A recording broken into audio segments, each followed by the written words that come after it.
Right, so the province I live in recently had an election, and after I was having a debate with some people online, and there's actually been more than one province in Canada that's had an election recently, so you'll have to guess which one it was, kinda. But long story short, I was talking with people online. Some of them I agree with, some of them I didn't, and just in comment sections and whatnot. And I seen a video recently that kind of put into words what I think I and a lot of people feel, in that when you're having debate with people on the left, and it's most of the time people on the left, and their arguments are purely emotional. They come from a place of emotion, and I have this uh, meme or whatever you want to call it up from Ben Shapiro, who's made it famous in that facts don't care about your feelings. And the video I was watching recently said that we on the right tend to say that term and think that it's going to make people who don't use facts, or the minute you bring up a fact, they're going to change their mind. And what we don't realize in people who say that is that the people on the other side will never rarely say this, or they'll say it but they won't say it like this, in that they're basically saying with their counter argument is that, well, our feelings don't care about your facts. And I was watching a video and a guy pointed this out, and someone said, well, he was talking about how facts don't care about your feelings. And he said, well, on the left, people tend to think, well, feelings don't care about your facts. And this is why we never really get anywhere when you have political debates, is that most people are genetically predisposed to be on a particular side, and environment can change it to a degree, but most people are predisposed to be on a certain side, and which is why we get this feeling of we're proving their argument wrong beyond a shadow of a doubt, and yet they don't change their mind. And that's because, well, on the left, it's feelings don't care about your facts. And getting back into the post-election debates I was having, and that I was pointing out how I'm not a huge fan of the current government that came in. I definitely think they're a lot better than the old one.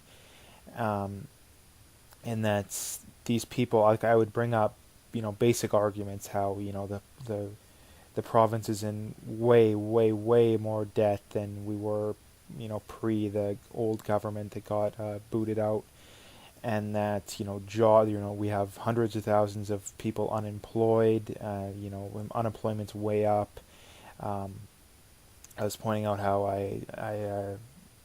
the people who are foreign investment basically is way down. Things like that are pretty undeniable, in that the economy wasn't as good as it was prior to the old government. And the people were like, the one there was a girl I was arguing with, ironically, and that she literally eventually, like, I made two or three arguments. I put it in terms that a 7-year old could understand, and that she literally, she would try and debate back, but eventually she came to just say, well, it's not all about what's factually going on. And she literally said that. She said that, well, it's not all about what's factually going on. It's that you need to understand the bigger picture. Basically saying my emotions trump the facts, or people who agree with me's emotions trump the facts. That's literally what she was saying.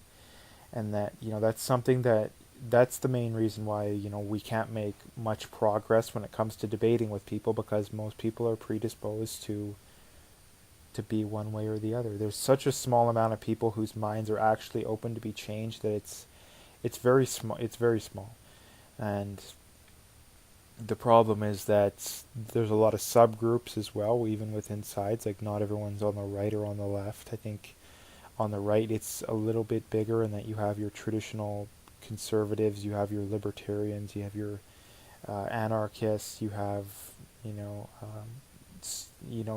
conservatives that are, they're socially, maybe they agree with the left, but fiscally they're conservative. Like, on the left, you pretty much have your socialists, your moderate liberals, and then you have the wedge issue liberals. The ones that are obsessed with the gender pay gap or LGBT, whatever.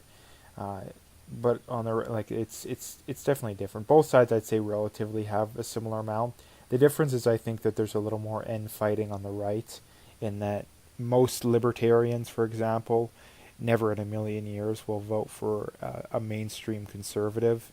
Uh, Most socialists would probably vote for a mainstream liberal.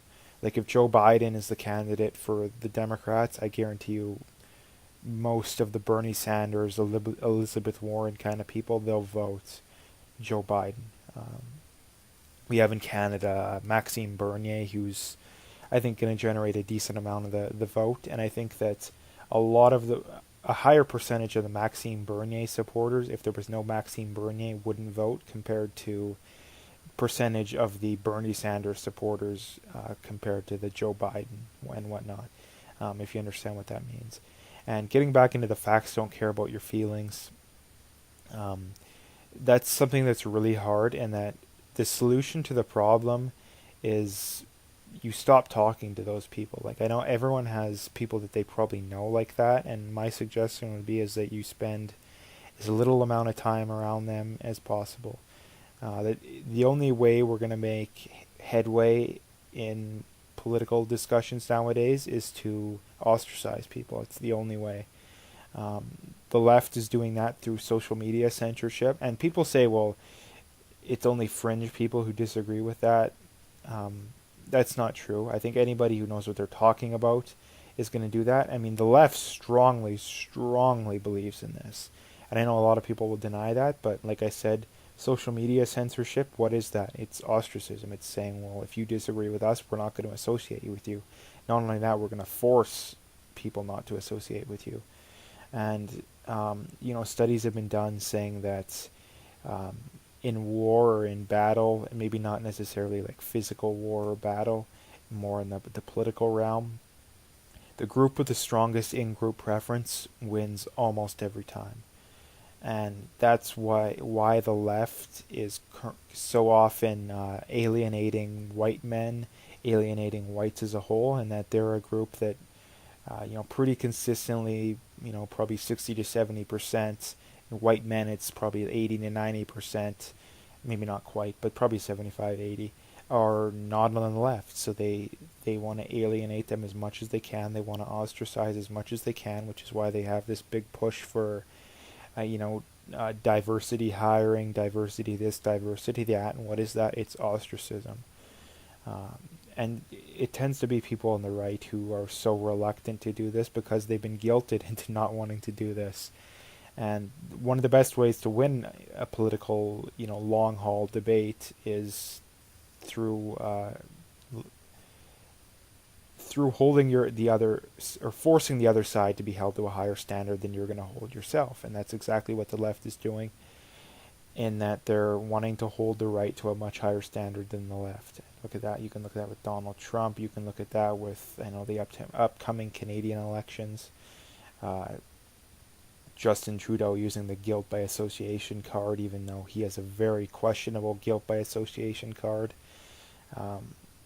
himself. And but other than that, that's about all I wanted to talk about. And that's most people on the left tend to make their arguments and their debate through emotion. They don't care about facts. I mean, if they cared about facts, there wouldn't be a socialist alive if they cared about facts. So that's about the only argument you need to debunk that one. But they don't care about facts. They care about emotion. Just things like socialism. It's all emotion. It's we're gonna help the poor. All that BS. And that's, if you look at the facts, socialism doesn't help the poor. Socialized anything doesn't help the poor. Look at Canadian healthcare is the most socialized healthcare in the G7. It's the lowest quality in the G7. So that's one of the 1,000 examples of socialism not working. But anyways, that's about all I wanted to talk about as far as this video goes. Facts don't care about your feelings, but they're going to come back at you. I mean, they won't say it directly, but feelings don't care about your facts. So that's about all as far as this video goes. If you liked it, make sure to hit that like and subscribe, and stay tuned for more.